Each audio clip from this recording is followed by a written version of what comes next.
6 months after capturing the ruins of Pokrovsk in eastern Ukraine's Donetsk Oblast, the Russian center group of forces is trying to break out of Pokrovsk and neighboring Myrnohrad and march on the free twin cities of Kramatorsk and Sloviansk, 40 kilometers to the north.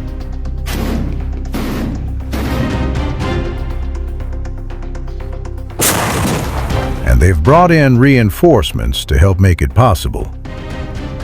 The Russian Army's 90th Tank Division, which until recently was fighting in southeast Ukraine, has shifted at least some of its regiments 75 kilometers to the northeast to bolster the units already deployed in and around Pokrovsk and Myrnohrad, including the powerful and growing 76th Air Assault Division.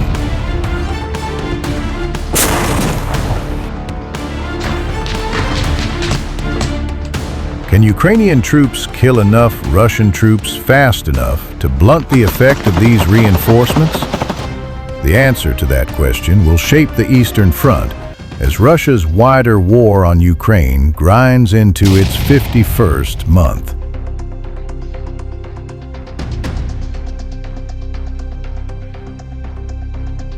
The 90th Tank Division didn't necessarily bring the equipment that made it famous.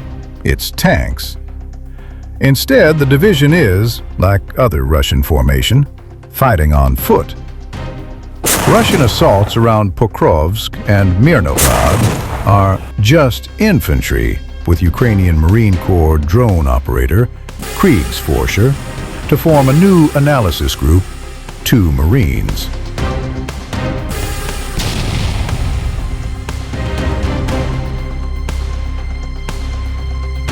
But the lack of heavy equipment isn't necessarily a problem for the Russians. Armored vehicles struggle to cross the wide, drone-patrolled, and mine-infested gray zone that threads 1,200 kilometers between free and occupied Ukraine. The Russians decided more than a year ago to park most of their tanks and other combat vehicles and attack with small groups of infantry infiltrators who stand a better chance of slipping past the drones and who can slowly but steadily sow chaos among Ukrainian defenders.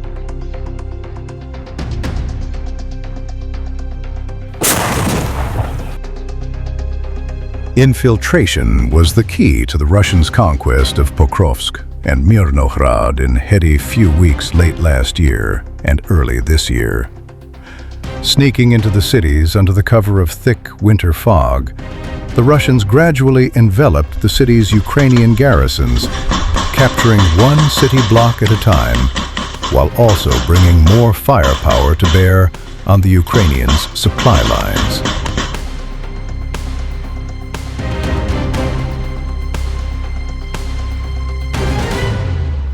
Their task is just to go forward and get in buildings, in basements and all, Bespalov said of the infiltrators. Instead of armored breakthroughs, there is a slow war of drones, FPV systems, and reconnaissance, the 7th Rapid Reaction Corps explained. The enemy is attempting to degrade our logistics, cut off UAV launch sites, and push their own FPV teams closer to the front line, operating through infiltration in forested areas and urban terrain.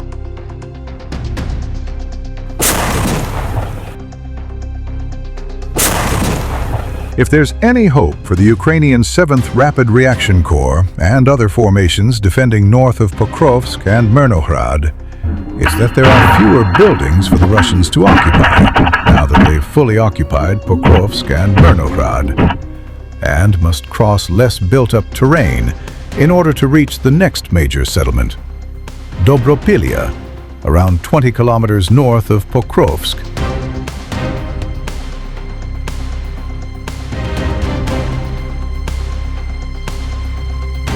If there's reason for alarm for the Ukrainians, it's that the natural geography of the area is still pretty favorable to Russian infiltration.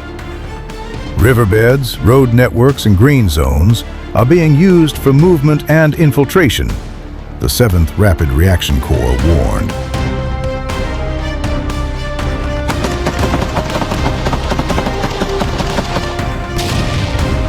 Can Ukrainian forces kill enough infiltrators to prevent the reinforced Russians from gaining new lodgements around Pokrovsk and Myrnohrad in the coming weeks, setting themselves up for a push toward Dobropilya? The enemy is trying to convert quantitative advantages in drones and infantry into gradual territorial pressure and fire control over logistics routes, the 7th Rapid Reaction Corps noted. Ukrainian forces must erase that advantage in order to win.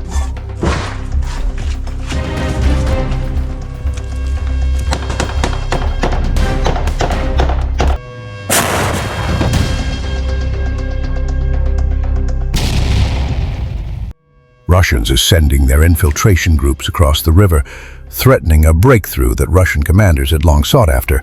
However, before they could receive orders to hit Ukrainians from behind, Ukrainian tanks rolled up and started annihilating Russian assault units point blank.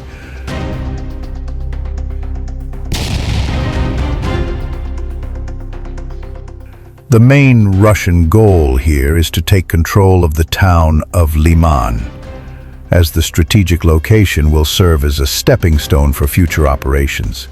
If captured, Liman would serve as a forward operating base for 3 major offensives: a pincer to trap Ukrainian forces along the Oskil River, a southern strike to outflank Siversk, and a push deeper into Donetsk toward the last Ukrainian stronghold of fortified settlements before the terrain opens into vulnerable plains.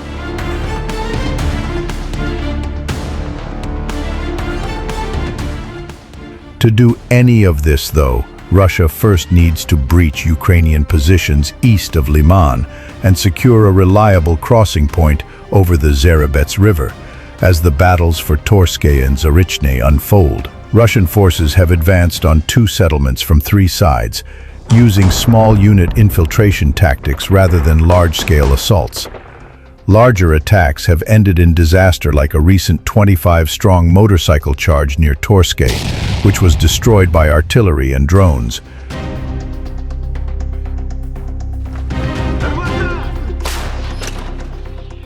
The result is a series of grinding Russian probing assaults, with Russian troops attempting to sneak across terrain and establish a foothold before being detected. Ukrainian forces have responded with an active defense, flexible positions, mobile counterattacks, and deliberate withdrawals to avoid major casualties. As a result, Torsk is currently a gray zone, where no side holds full control. Ukrainian commanders are prioritizing maintaining long-term combat strength over a static defense.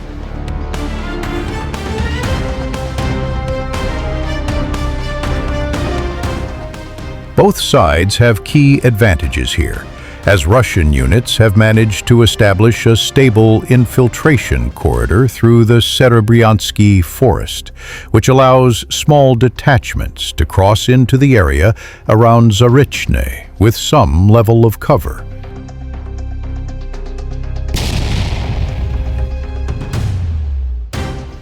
Meanwhile, Ukraine maintains an advantage through its rapid reaction capabilities, allowing it to strike back before Russian units can consolidate.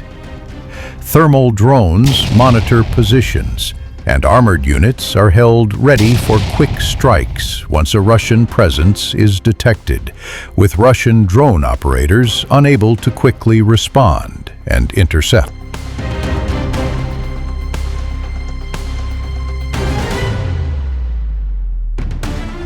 Geolocated footage shows how Russian troops infiltrated through the forest and entered houses on the edge of the village. Ukraine responded by dispatching a tank to eliminate the group, firing 4 high-explosive shells in direct fire to blow up each of the buildings and any Russians inside.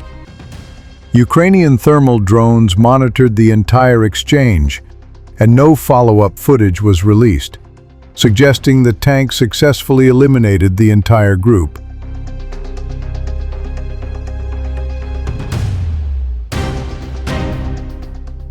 Based on the size and number of the infiltrated buildings and the standard size of Russian groupings that gather before committing to assaults, between 20 and 30 Russians were likely killed.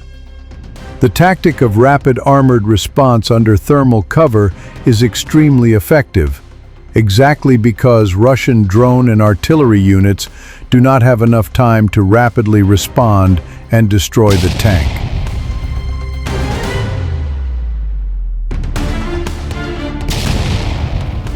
Ukrainian forces have also laid down layered passive defenses, including razor wire barriers, and these are meant to delay infiltrators just long enough for drone operators to locate and eliminate them with strikes of their own. In one recent incident, a Russian soldier became entangled in Igoza-type razor wire and was eliminated by a drone while immobilized, illustrating how Ukraine pairs static defenses with real-time drone surveillance and immediate strike responses, keeping most Russian infiltrators from ever establishing a foothold.